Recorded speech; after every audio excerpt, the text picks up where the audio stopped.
and Uncle Devin'S were tasked by my grandparents to go sell eggs door to door here in Easter's. And who would have known at such a young, tender age they will start to learn very important values of business. Uncle Dimitri told me they would knock on doors and people would open the doors and laugh at them. They would knock on doors and people would open the doors and swear at them. But what they didn't know is that they thought the likes of Uncle Dimitri and Uncle Devin'S were lesson that persistence, endurance, tenacity is more important than any negative connotation they got from those prospects. And as a salesman, you will know that every no that you get is just one step closer to your yes. A few years later, Uncle Dimitri was, not by choice, taken out of school by his parents, my grandparents, to manage one of their shops at a very young age. And I think this was also a step that definitely also contributed to the leadership and business skills that Uncle Dimitri had as an adult. We fast forward to about 1986, March the 16th. And this is when Uncle Dimitri met the love of his life, Auntie Lynn. Those that know Uncle Dimitri will know that he was a one-woman man for the rest of his life. A year later was a very big year in Uncle Dimitri's life in 1987, because it was in 1987 where Uncle Dimitri became a father, when him and Auntie Lynn became parents, and Auntie Lynn gave birth to Dinesh. It was also in 1987 when Uncle Dimitri joined Grace Security as a 21-year-old man. And I must stress the fact that he started at the very lowest rank as a security officer. In 1997, let's first stop. Let's go back to 1990. In 1990, Dinesh will remember that his parents got married that year. And it was going to be the start of a very successful marriage that lasted about 30 years.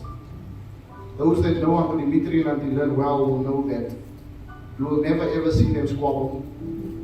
You will never see them raise their voice to each other. They looked after each other very well. Auntie Lynn always made sure that Uncle Dimitri had a warm plate of food, that the house was clean, that his clothes was clean. And Uncle Dimitri in return made sure that Auntie Lynn had everything that she always wanted. The house that she dreamed of, the furniture she wanted, the clothes she wanted, etc., etc. In 1997, on the 18th of January, it was in this very building that we sit today, where Uncle Dimitri gave his heart to Jesus. I was about 9 years old at the time when I was in the service, and I remember the Holy Ghost got a hold of Uncle Dimitri in such a way. Those of you that were here will know that the chair started flying around him. He just couldn't contain it. He then carried on to walk a very close journey with God. He was a man that knew his Bible very well. And he walked that journey with God right up until his last day on earth.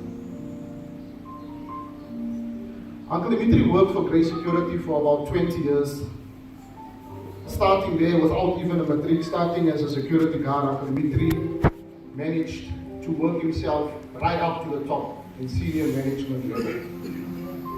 And after serving 20 years for Grace Security, he became such a well-known figure in the security world that he was actually headhunted.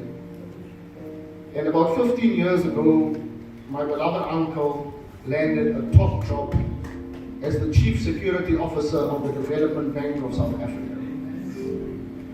For those of you that don't know, he was basically the head of security for the entire corporate organization.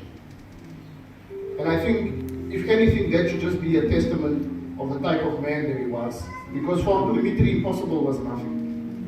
There was nothing that you can put your mind to that you couldn't achieve.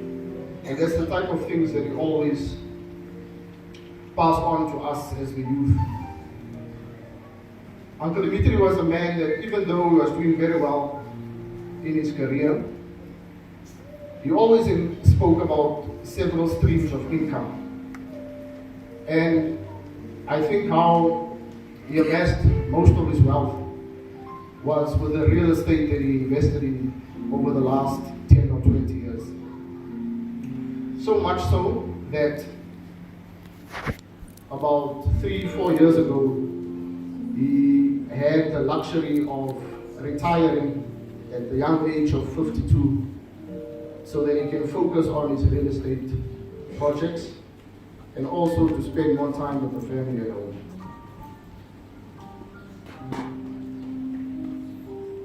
On the 23rd of October, 2019, Wednesday afternoon at around 2:30, Dimitri September passed away at the age of 55. He is preceded in death by his father, Carl Raymond September, his mother, Esther Muki September.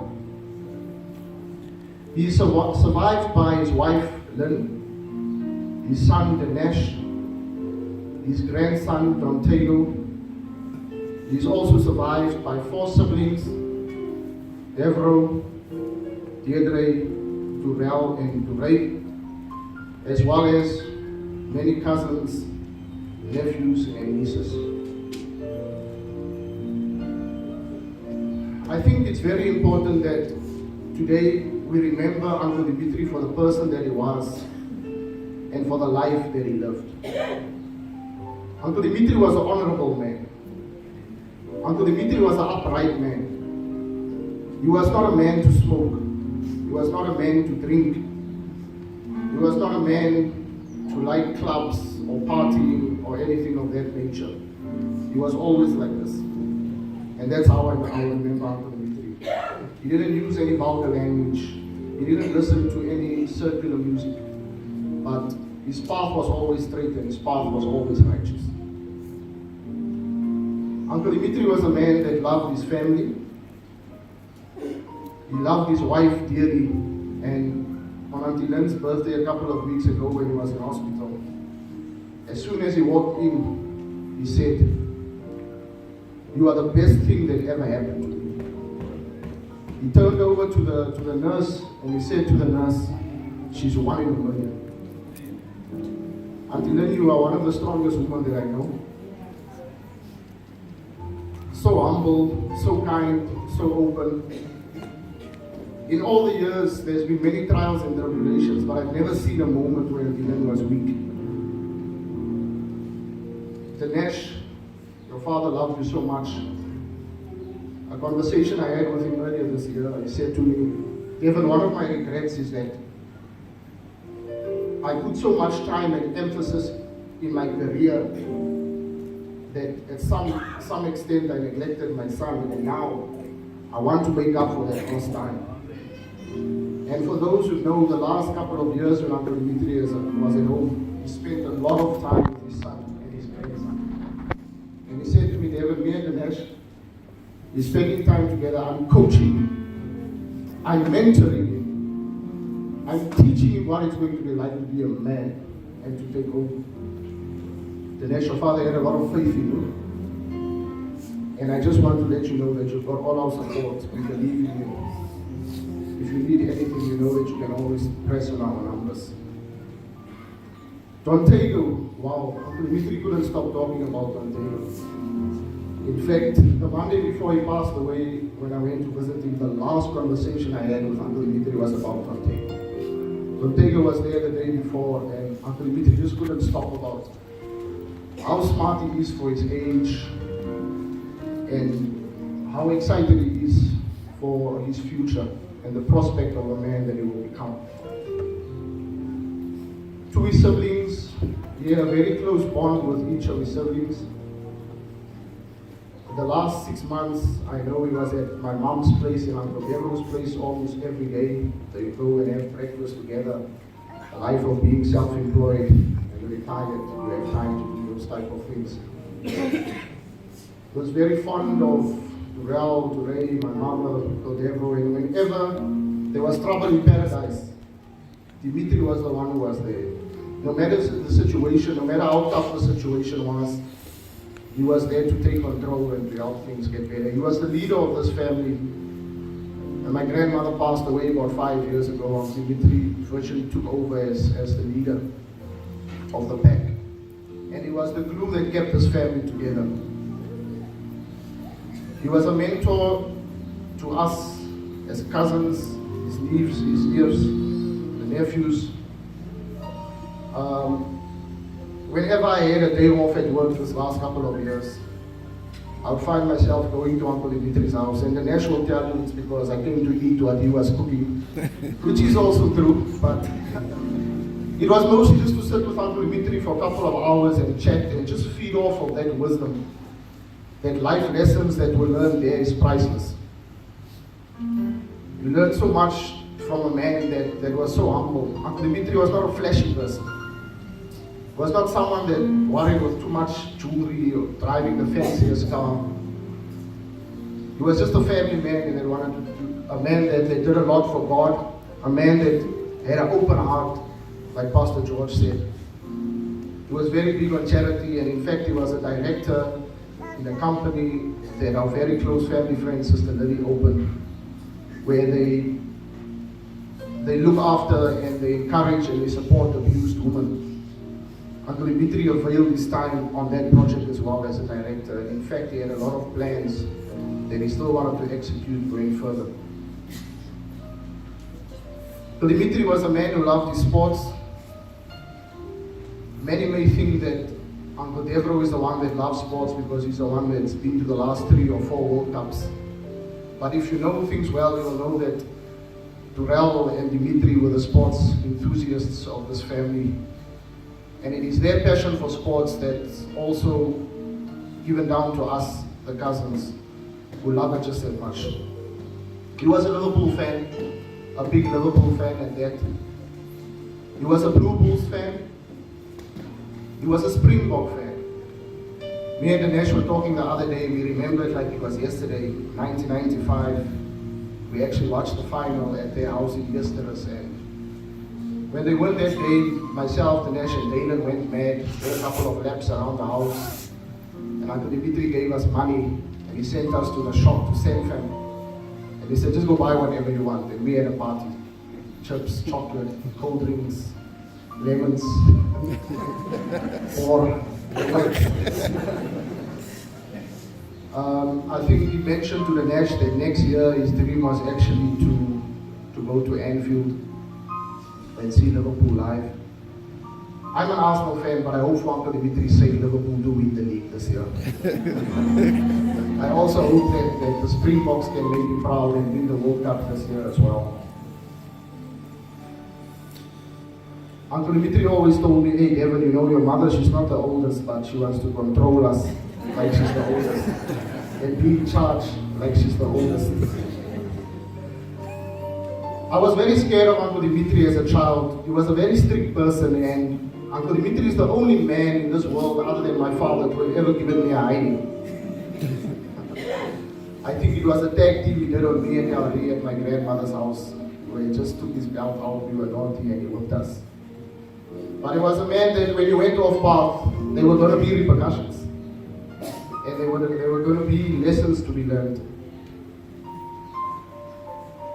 To Uncle Devro, you are now the leader of this family. And on behalf of the family, Uncle Devro, I just want to let you know that you have the confidence in every single one of us to take over the role as the pillar of this family. You've got big shoes to fill, but no pressure. We know you've got this. Uncle Dimitri was a man that loved to invest. He was always willing to take a risk, but a calculated risk at that. And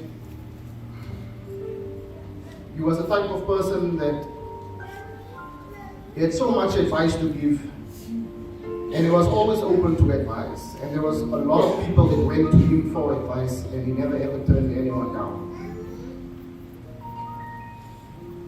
For someone that did not even have a formal education, he was a person that worked his way up in life, that was paid thousands of rands to go and speak to people and do motivational speeches. Because Because that's the type of man that he was. He was, like Pastor George said, he was an optimistic man. And one thing that I have in common with Uncle Dimitri, he loved a mic. Give Uncle Dimitri a mic and he'll bring the house down. Run around here, speak at the very top of his voice, and he'll have every single person in the auditorium listening to what he has to say, because it's the type of man that he was. I think many of us can look at Uncle Dimitri's life and take a lot of encouragement from there. From someone who came from nothing to a self-taught, self-made millionaire. It is possible. It is possible. You need to dream. You need to set goals. You need to have a plan to achieve those goals and take action. I want to leave you guys with a couple of Uncle Dimitri's favorite sayings. When I was in his study the other day, I actually saw he had them written down on the walls. And he had things like, your first profit in any business is not money, but financial wisdom. Uncle Dimitri always spoke about ideas. He told me that one day, Opa Raymond drove him to Waterkloof and he looked at those houses and he said to Opa Raymond, yes, Daddy, these people have a lot of money. And his father said, no, my son. They have a lot of ideas. And they turned the ideas into money. Uncle Dimitri believed that making money was simple. He believed that it was important to invest in yourself. He was an avid reader and he loved to read. One of my favorite sayings that he had is that formal education will make you a living, but self-education will make you a fortune. One of the first books Uncle Dimitri gave me when I was a teenager was a book called Rich Dad, Poor Dad. And those are the type of books that Uncle Dimitri read. It was not novels about stories, but it was books that you will take value from and that you will become a better person, that you will build character and build personality after reading those type of books. Dimitri said it's never money that starts the idea, it's the idea that starts money. He also believed that reading is feeding your mind. Another saying that he has is, a man who suffers before it's necessary suffers more than it's unnecessary. Although many of us might think that his time came before it should, and that it was a very untimely death, we all know that God is the one that holds the future. He's the one that knows why things happen. And maybe right now is not the right time for us to ask questions, but to leave it in God's hands. Because even though Uncle Dimitri might not be with us in body, we know that his legacy will live on forever. My encouragement to everyone here today in closing is for us to not only mourn the death of my beloved uncle today, but let's celebrate his life. Let's look at him as someone that is a living example that whatever you want to achieve is possible. Thank you so much, ladies and gentlemen.